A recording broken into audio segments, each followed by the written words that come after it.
ஆண்டவராகிய இயேசு கிறிஸ்துவின் இனிய நாமத்தினாலே உங்கள் யாவரையும் சந்திப்பதிலே மிகவும் மகிழ்ச்சி அடைகிறேன்.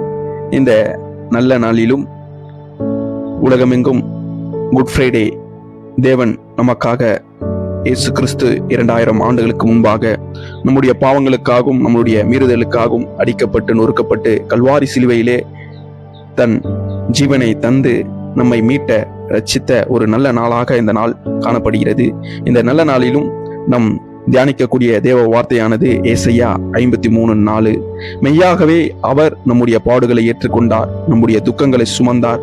ஆம், என் அன்பு சகோதர சகோதரிகளே, இந்த வசனம் ஒரு தீர்க்க தரிசன வசனமாக உள்ளது. மெய்யாகவே தேவன் நம்முடைய பாவங்களை கல்வாரி சிலுவையிலே ஏற்றுக்கொண்டு தன் ஜீவனை தந்தார். அன்பான சகோதர சகோதரிகளே, நம் வாழ்க்கையில் பல பாடுகளையும் துன்பங்களையும் அனுபவிக்கிறோம். ஆனால் இன்று நாம் வாசித்த வசனம் ஒரு பெரிய ஆறுதலை தருகிறது. இயேசு நம் பாடுகளை ஏற்றுக்கொண்டார். மெய்யாகவே அவர் நம்முடைய பாடுகளை ஏற்றுக்கொண்டார். நாம் அனுபவிக்கும் வலி, வேதனைகள், நோய்கள், சோதனைகள் இவைகள் எல்லாம் இயேசு புரிந்து கொள்கிறார். இதோ வருத்தப்பட்டு பாரம் சுமக்கிறவர்களே, நீங்கள் எல்லோரும் என்னிடத்தில் வாருங்கள், நான் உங்களுக்கு இளைப்பாறுதலை தருகிறேன் என்று தேவன் சொல்கிறார். வருத்தங்களா, பாரங்களா, நீங்கள் சுமக்க தேவையில்லை.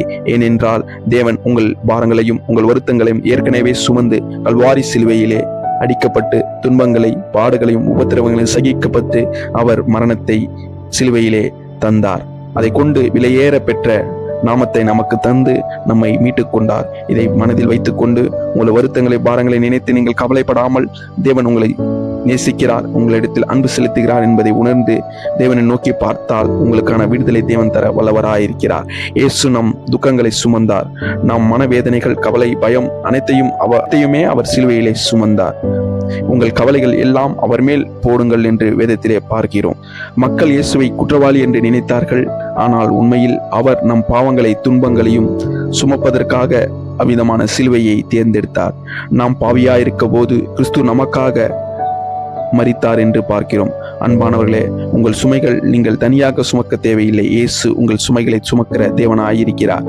உங்களின் வாழ்க்கையில் சுகம், சமாதானம், மன்னிப்பு, ரட்சிப்பை தேவன் தர வல்லவராயிருக்கிறார். சிலுவை ஒரு தண்டனை கருவி அல்ல, அது தேவனுடைய அன்பின் வெளிப்பாடாக உள்ளது.